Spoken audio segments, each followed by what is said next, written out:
Ward செயலாளர்கள், பேரூராட்சி செயலாளர்கள், பேரூராட்சி வார்டு செயலாளர்கள், ஒன்றிய செயலாளர்கள், ஒன்றியத்தில் உள்ள ஊராட்சி செயலாளர்கள், கிளைக்கழக நிர்வாகிகள், அனைத்து தரப்பு நிர்வாகிகளையும் இன்னைக்கு சந்தித்து ஆலோசனை கூட்டம் நடைபெற இருக்கிறது.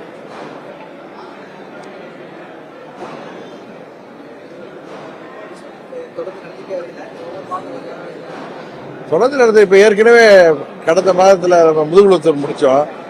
இன்றைக்கு பரமக்குடி. டிசம்பருக்குள் மீதி 2, ஏன்னா அக்டோபர் 31 வரைக்கும் உங்க மாவட்டத்தில் 144 இருக்கும். அதனால நவம்பர் டிசம்பர்ல மற்ற 2 தொகுதி முடியும். கிட்டத்தட்ட 200 தொகுதிகளில் நாங்க தொகுதி வாரியான கூட்டங்களை போடுவதற்கான திட்டம் இருக்கு. அதை தொடர்ந்து 6 மாசமா நிறைவேற்றிட்டு வரோம். அதற்கு பிறகு தேர்தலுக்கான அனைத்து வேலைகளையும் ஆரம்பிக்கும்.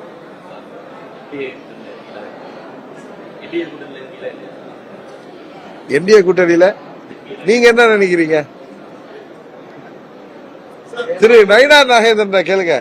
ஏன்னா நாங்கள் 24ல் மாண்புமிகு மோடி அவர்கள் 3வது முறையாக பிரதமராக வந்தால்தான் நாட்டின் பாதுகாப்பிற்கும் நாட்டின் வளர்ச்சிக்கும் இந்தியா ஒரு சிறந்த வல்லரசு நாடாக ஆவதற்கும் அவர் பிரைம் மினிஸ்டரா வரணுங்கிற ஒரே நோக்கத்தோட நாங்க அன்கண்டிஷனலா அவர்களுக்கு ஆதரவளித்த வேண்டியிருக்கு. இன்றைக்கு நீங்க கேட்கிற கேள்விக்கு திரு நயினார் நாகேந்திரன் அவர்கள் பதிலளித்தால் எங்களுக்கும் நன்றாக இருக்கும் என்று நினைக்கிறேன்.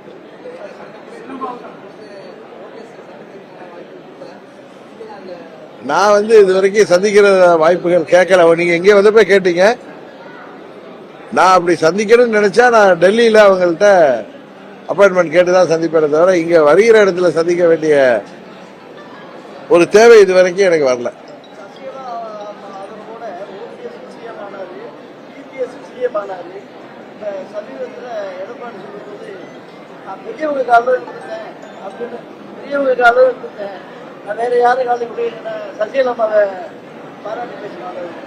நன்றி. ஏதோ உணர்ந்தா நன்றிதான். தன்னை பதவியில் அமர்த்தியவர்கள் தன்னை விட பெரியவர் என்று உணர்ந்தால் சரி.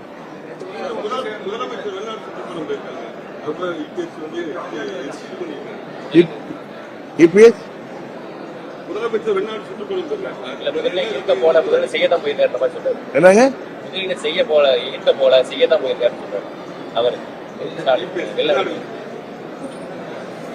கத்திரிக்காய் முத்துனா சந்தைக்கு வந்துடும். அதனால நாம முதல்வரோட வெளிநாடு சுற்றுப்பயணத்தை பொறுத்திருந்து பார்ப்போம்.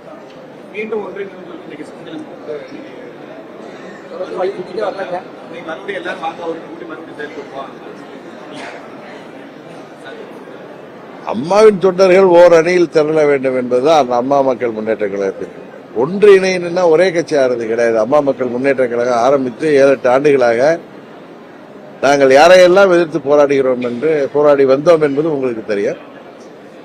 அதனால அம்மாவின் தொண்டர்கள் ஓரணியில் திரள வேண்டும் என்பது எங்களது நிலைப்பாடு. அதை பொறுத்திருந்து பார்ப்போம்.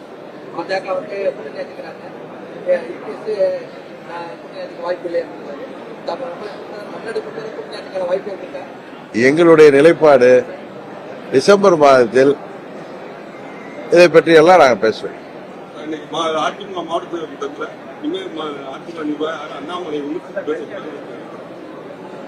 தெரியவில்லை. திரு அண்ணாமலை அவர்கள் சிறந்த ஒரு அரசியல் தலைவராக பாரதிய ஜனதா கட்சியின் மாநில தலைவராக பணியாற்றியவர். எனது நல்ல நண்பர் அவர்.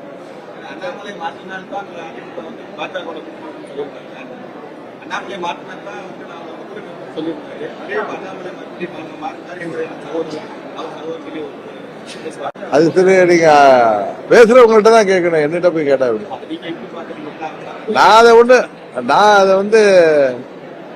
நான் அதை இண்டிபெண்டா பேச முடியும்.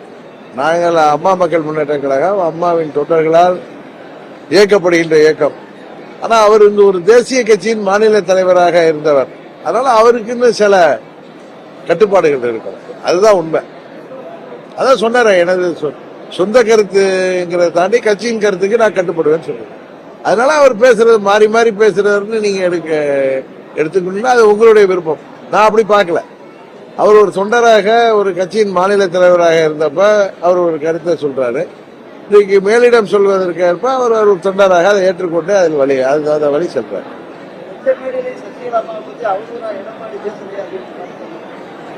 அதான் சொல்றேன், தன்னை பதவியில முக்கியமான பதவியை அமர வைத்தவர்கள் உயர்ந்தவர்கள் என்று யார் உணர்ந்தாலும் சரிதான்.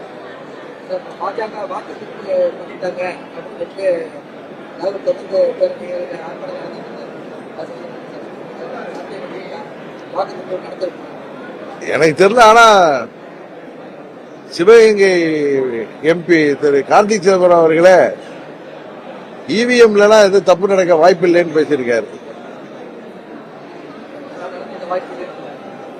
அவரே பதில் சொல்லியிருக்காரு, அவங்க கட்சிக்கு அவரே பதில் சொல்லியிருக்காரு.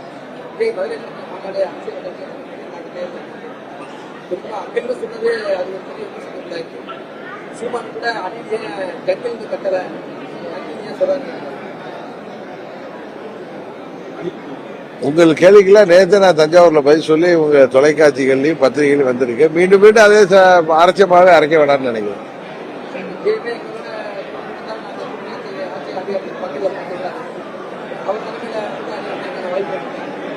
தமிழ்நாட்டில் உறுதியாக இந்த தேர்தலில் 4 அடிகள் வாய்ப்பு.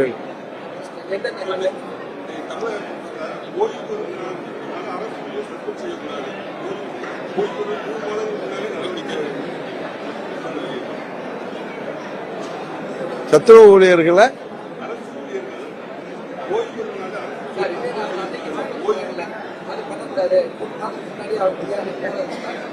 விசாரணை முடிச்சு நடவடிக்கை எடுக்கும். அது சரியான கோரிக்கை தான். அது அரசாங்கம் வரவேற்கிறது. ஆமா, நாளைக்கு ரிட்டையர் ஆகிறா இன்னைக்கு போய் சஸ்பெண்ட் பண்றதுங்கிறது ஒருத்தரை பழி வாங்குற மாதிரி. அப்படி எது இருந்தா 3 மாதங்களுக்கு முன்பே அவர் மீது எது இருந்தா துறை ரீதியாகவோ இல்ல வேற நடவடிக்கை எடுக்காம கடைசி நிமிடத்தில் செய்யும் பொழுது அவர்களுக்கு எந்தவித முறையீடோ அவங்களுக்கு சட்ட ரீதியான பாதுகாப்போ இல்லாம செய்யறது தவறான ஒன்று. அதனால அவருக்கு கோரிக்கை நியாயமானது இருந்தது. அதை அரசாங்கம் நிறைவேற்ற வேண்டும். அதாங்க ஏற்கனவே 2 அடி இருக்கு. ஆளுங்கட்சி திமுக அணி, என்டிஏ ஒண்ணு இருக்கு.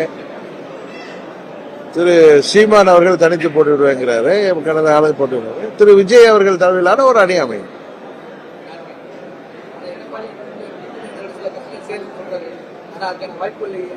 அது நீங்க அவரைதான் கேட்கணும். எந்த கட்சின்னு நீங்க அவரைதான் கேட்கணும்.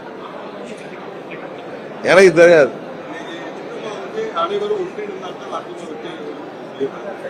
அதை பத்தி தான் ஏற்கனவே கேட்டாங்க, நான் பதில் சொல்லுவேன்.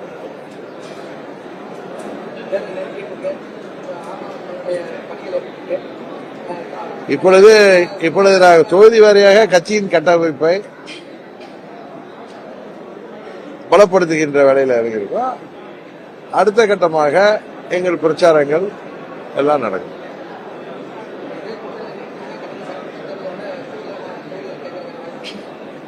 சார், உங்க கேள்விகளுக்கெல்லாம் அவர் தான் சரியா கேட்டாரு, நண்பர் கேட்டாரு. அது நயினார் நாகேந்திரன் கேட்கணும் அப்படின்னு நான் சொல்லிட்டேன். அது நான் யூகத்துக்கெல்லாம் பதில் சொல்ல மாட்டேன். பட்சத்தில் அதெல்லாம் கிடையாது. அவர் சரியா கேட்டார் தம்பி வந்த உடனே. அந்த கேள்விக்கு நண்பர் நயினார் நாகேந்திரன் தான் நீங்க கேட்கணும்.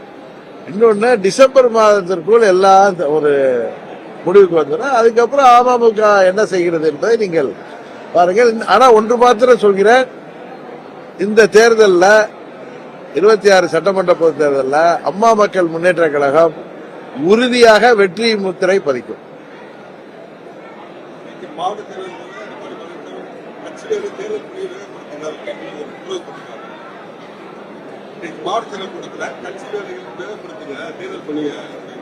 எல்லா கட்சியும் அப்படித்தானே அவங்க நிர்வாகிகளை சந்திக்கிறப்ப கட்சி தேர்தல் 6-7 மாசம் தான் இருக்கு, வேகப்படுத்துறது சொல்றது இயற்கை தானே. அதுல ஒன்றும் ஸ்பெஷலா ஒன்றும் கிடையாது. இப்ப நாங்க இங்க வந்திருக்கிறது அதுக்கு தானே வந்திருக்கேன்.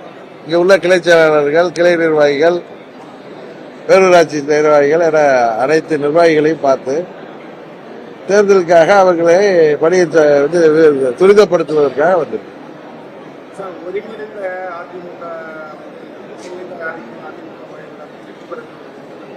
என்னங்க ஒருங்கிணைந்த அதிமுக இருக்கும்போது வெற்றி பெற ஒரு சூழ்நிலை, அதுக்கு உங்களுடைய 19, 21, 24 தேர்தல் முடிவுகள் என்ன நடந்தது என்பதை எல்லோருக்கும் தெரியும்.